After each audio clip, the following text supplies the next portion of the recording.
જય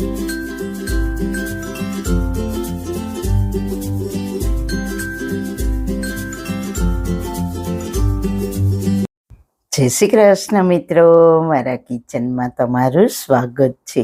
આજે આપણે બનાવીશું ખાટા મીઠા સ્વાદ સાથે કાચી કેરીની ચટણી. આ ચટણી બનાવશો એટલે તમારે શાકની પણ જરૂર નહીં પડે, એટલી ટેસ્ટી બનશે. સાથે એકવાર બનાવીને આખું વરસ સારી રહેશે. ફક્ત 10 મિનિટમાં બનીને તૈયાર થઈ જશે. તો ચલો, જોતા જ મોઢામાં પાણી આવી જાય તેવી ટેસ્ટી ચટણી બનાવવાનું શરૂ કરીએ. સૌથી પહેલા સુપર ટેસ્ટી કાચી કેરીની ચટણી બનાવવા માટે મેં 500 ગ્રામ કેસર કેરી લીધી છે. અત્યારે માર્કેટમાં ઘણી પ્રકારની કેરી આવે છે, તોતાપુરી, દેશી, રાજાપુરી, કેસર કેરી. આજે આપણે કેસર કેરીમાંથી ચટણી બનાવવાના છીએ. ચટણી બનાવવા માટે કેરી આવી મોટી અને ખાસ આમ અડોને તો કઠણ લાગે તેવી કડક અને લીલા કલરની લેવાની. થોડી પીળાશવાળી હોય તો તે નહીં લેવાની, તે અંદરથી થોડી પાકેલી હોય. કેરીને પહેલાં તો 2-3 પાણીથી સારી રીતના ધોઈ લેવાની છે.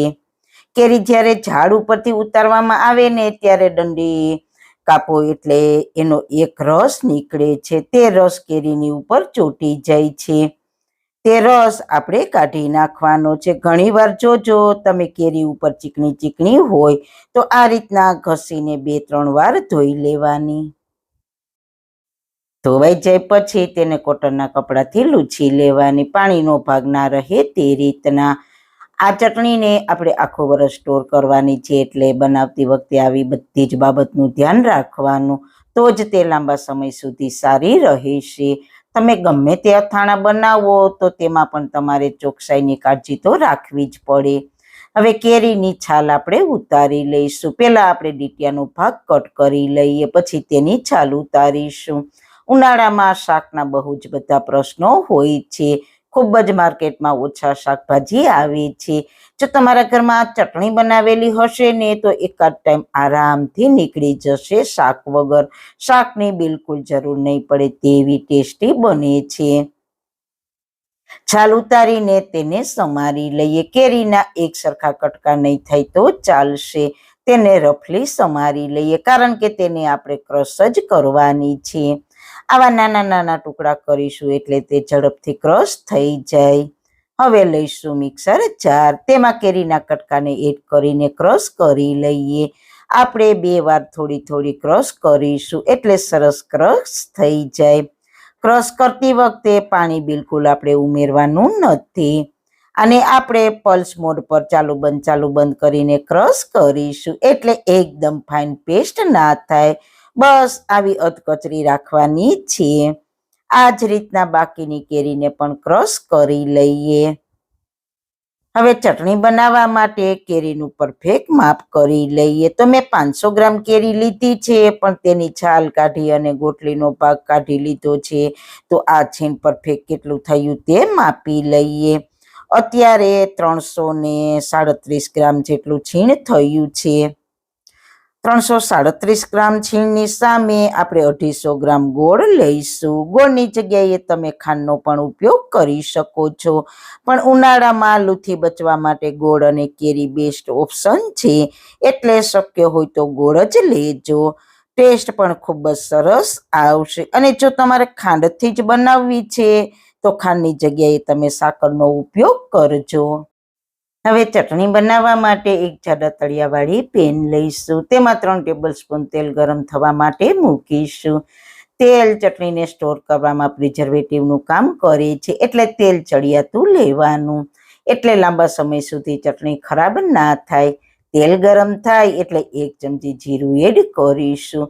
જીરાનો કલર ચેન્જ થાય એટલે 1/4 ટીસ્પૂન હિંગ એડ કરીશું. અને પછી તરત જ કેરીનું છીણ એડ કરી દઈએ અને ગેસની સ્લો ફ્લેમ પર મિક્સ કરી લઈએ. કેરીને તેલમાં સાતળીને તેને કૂક કરવાની છે.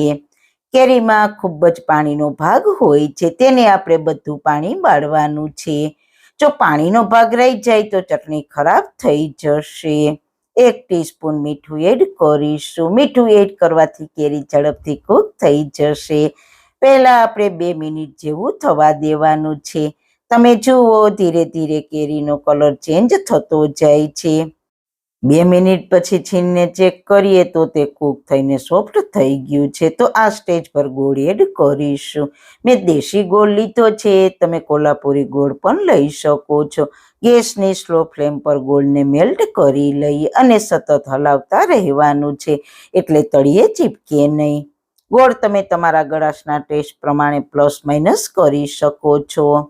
હવે 1-2 મિનિટમાં ગોળ સરસ મેલ્ટ થઈ જશે. અત્યારે મિશ્રણ સાવ ઢીલું થઈ ગયું છે, પણ જેમ જેમ પાકશે તેમ ઠીક થઈ જશે. કેરીના આવા ટુકડા દેખાય છે તે ચટણી ખાતી વખતે ખૂબ જ ટેસ્ટી લાગશે.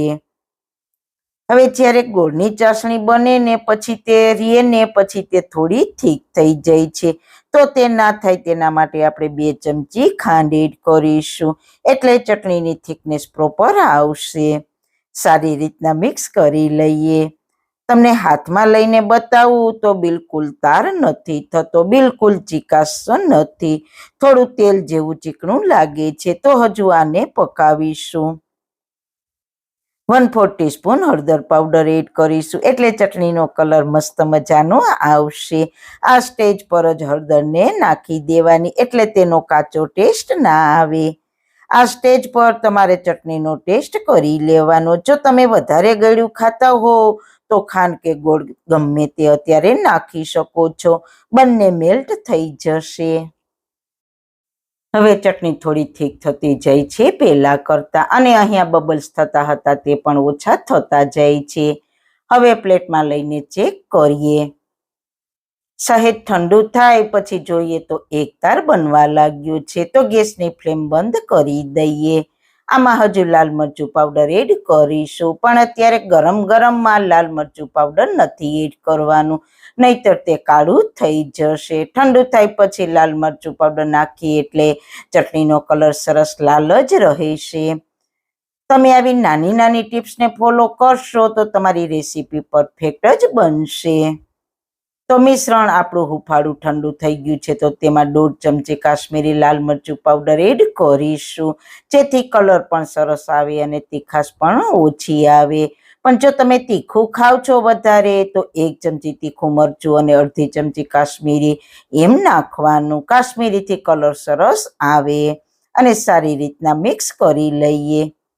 મિક્સ કરતા જ આપણી ચટણીનો કલર સરસ આવી ગયો છે. અત્યારે હજુ આ એકદમ ઠંડુ નથી થયું, એટલે મસાલો છે તે સરસ કૂક થઈ જશે, એટલે મસાલાનો કાચો ટેસ્ટ નહીં આવે. ખરેખર કેટલો સરસ કલર આવ્યો છે. આને તમે રોટલી, ભાખરી, થેપલા, પરોઠા સાથે સર્વ કરશો તો ખાવાની મજા જ પડી જશે. સાવ ઠંડી થઈ જાય પછી તેને કાચની બોટલમાં ભરીને ફ્રીજમાં રાખશો, એટલે આખું વરસ ખરાબ નહીં થાય અને બહાર પણ ખરાબ નહીં થાય. તો ચોક્કસ એકવાર ટ્રાય કરજો. મિત્રો, તમારા શરીરને એવું ભોજન આપો જેનાથી તે સ્વસ્થ, સક્રિય અને ખુશ રહે. બસ આજના વિડીયોમાં આટલું જ. મિત્રો, તમને મારી આજની રેસીપી કેવી લાગી? સારી લાગી હોય તો તમારા ફ્રેન્ડ્સ, ફેમિલીમાં શેર કરજો. અને ચેનલ પર નવા છો તો ચેનલને સબસ્ક્રાઇબ કરવાનું બિલકુલ ના ભૂલતા. ફરી મળીશું એક નવી જ રેસીપી સાથે, નવી વાતો સાથે. ત્યાં સુધી બધાને મારા જય શ્રી કૃષ્ણ. વાળના તમામ પ્રકારના પ્રશ્નો સોલ્વ કરતું 42 જડીબુટ્ટીઓથી બનાવેલું ઔષધિ તેલ, જે અમે લોકો જાતે જ ઘરે તૈયાર કરીએ છીએ, કોઈ પણ કેમિકલ્સના ઉપયોગ વગર, બિલકુલ નેચરલ છે. 42 જડીબુટ્ટીઓ ભેગી કરીને લોખંડની કડાઈમાં ઔષધિ તેલ તૈયાર કરવામાં આવે છે. જો તમારે ખરીદવું હોય તો તેના ઓર્ડર અમે લઈએ છીએ. ઓર્ડર કન્ફર્મ કરવા માટે વોટ્સએપ નંબર સ્ક્રીન પર જોઈ શકો છો. જો તમારે આ તેલનો પૂરો વિડીયો જોવો હોય તો તમને આ ચેનલ પર મળી જશે, અને ડિસ્ક્રિપ્શન બોક્સમાં લિંક પણ મૂકેલી છે.